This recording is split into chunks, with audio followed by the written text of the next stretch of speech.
Ne pouvant me séparer de vous jusqu'en octobre pour la saison 2, j'ai décidé de continuer à vous chatouiller les oreilles durant votre période estivale.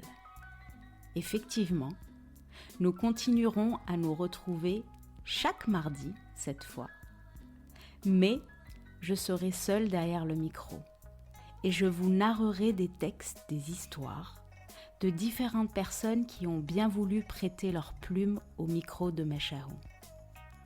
Je vous en dis pas plus. Meshaou, Meshaou. Un et multiple. Englouti par mon inconfortable siège à l'avant de la voiture qui file à toute allure sur l'autoroute. Les images et les paysages défilent. Les montagnes, tantôt rocheuses, tantôt vertes, succèdent aux plaines. Au centre de ces étendues plates se trouve généralement un village souvent agricole. Le mot « village » est sans doute mal choisi. Il s'agit le plus souvent d'un regroupement de plusieurs membres d'une même grande famille, ayant hérité de ces terres. Ils y habitent et la travaillent, perpétuant ainsi la tradition ancestrale. Ce qui me fascine quand je fais ce type de voyage, c'est justement ces villages, ces endroits suspendus dans l'espace, où la notion du temps qui s'écoule semble n'être rythmée que par l'alternance des saisons qui se succèdent et des récoltes qu'apportent les semences.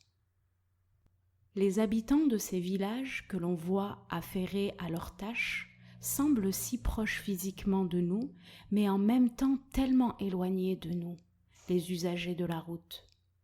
D'un côté, il y a les voyageurs qui carburent à l'urgence, qui s'insurgent face aux obligations et aux tâches à mener de part et d'autre de la route. Il y a eux, les sédentaires, indéboulonnables de leur poste, de leur terre, pour qui la notion de laisser du temps au temps est la pierre angulaire de leur labeur, de leur survie. Je ne sais pour quelle raison, mais jamais ce décalage entre ma vie, celle du nomade de la route afférant toujours dans la précipitation et l'urgence, et la leur, celle du temps, où la valeur des choses s'attribuait au temps et à l'effort qu'on leur attribuait, ne m'avait autant frappé que ce jour-là. Ça me renvoie aux souvenirs de mon enfance, au milieu des champs de blé et des pieds de vigne, avant la dévastatrice vague de mutations urbaines. Je scrute le paysage, les petites routes sinueuses qui montent, les champs fraîchement labourés où se clairsèment des bottes de foin, et cette maudite bavette qui m'empêche de respirer l'odeur sèche de la paille que le vent amène. On aperçoit aussi quelques bêtes maigres qui broutent par-ci par-là, conduites par un berger. Ces personnes m'ont toujours fascinée. J'ai longtemps nourri à leur égard, et à tort sans doute, l'image de personnes fainéantes et lâches, cherchant à fuir leur quotidien, la société, les humains, leurs problèmes et toute autre situation déplaisante. J'ai souvent pensé que le choix de ce métier, au-delà de la nécessité de l'accomplir, était une recherche de refuge dans la quiétude de la nature et dans le mutisme des bêtes. Ce jour-là, et pour je ne sais quelle raison, j'avais un autre avis. Sans avoir planché sur la question, une autre réponse s'était imposée à moi, de façon presque instinctive. Et si le métier de berger était finalement celui des personnes fortes et courageuses? À y regarder de plus près, nul silence n'est aussi bruyant que celui de nos voix intérieures. Et ces voix ne peuvent se faire plus fortes que dans le silence de Dame Nature. À l'ère du prêt-à-jeter, dans une société où l'on ne s'arrête de consommer que lorsqu'on s'abandonne aux bras de Morphée. Nous dévorons à longueur de journée du contenu, de la nourriture, du divertissement, des habits et même des relations humaines. La nature a horreur du vide, nos cerveaux aussi. Et pourquoi finalement? La fuite? Fuir sa réalité, ses responsabilités, ses problèmes, ses souvenirs, ses sentiments et finalement se fuir soi-même. Tout est bon à prendre dès lors que ça fait taire ses petites voix. Et finalement, tout est bon à ne pas se confronter soi-même. S'isoler du reste des humains et se recentrer sur soi en faisant abstraction de ceux qui nous entourent est un exercice tellement ardu que ça porte tout un nom. Une retraite.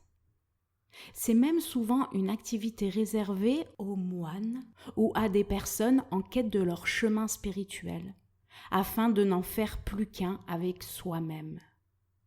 Le berger, lui, répète cette quête jour après jour, du lever du soleil à son coucher, seul, sans guide ni gourou, sans faire vœu de silence. Chaque matin, il s'ouvre à lui-même, à ses voix, à ses doutes, à ses peurs et à ses abîmes. Chaque matin, il les explore, fait le tour de la question, pour qu'au soir, il rentre gaiement, en ayant tenté de retourner la situation, pour trouver la paix et ne faire plus qu'un avec son moi et ses multiples facettes. Le généreux, l'orgueilleux, l'humble, le passionné, le gai, l'avare, le bienveillant, les vengeurs, le solitaire et tant d'autres parties qui se disputent intérieurement des parties de chacun de nous. Chacune de ces facettes mérite et se doit être mise sous les feux des projecteurs, d'être vue et reconnue comme une part entière de soi, pour composer la partition de notre être avec le reste de ces instruments dont la vie nous a dotés, pour composer notre symphonie et s'accorder à celle des autres. Je pense aujourd'hui que pour vivre en symbiose avec soi et avec les autres, on devrait nous imposer un stage de berger, avant de nous remettre nos cartes d'identité. Au moins, elles attesteront que l'on a cherché à savoir qui on est avant de les arborer. Signé Louisa Haidt-Haider.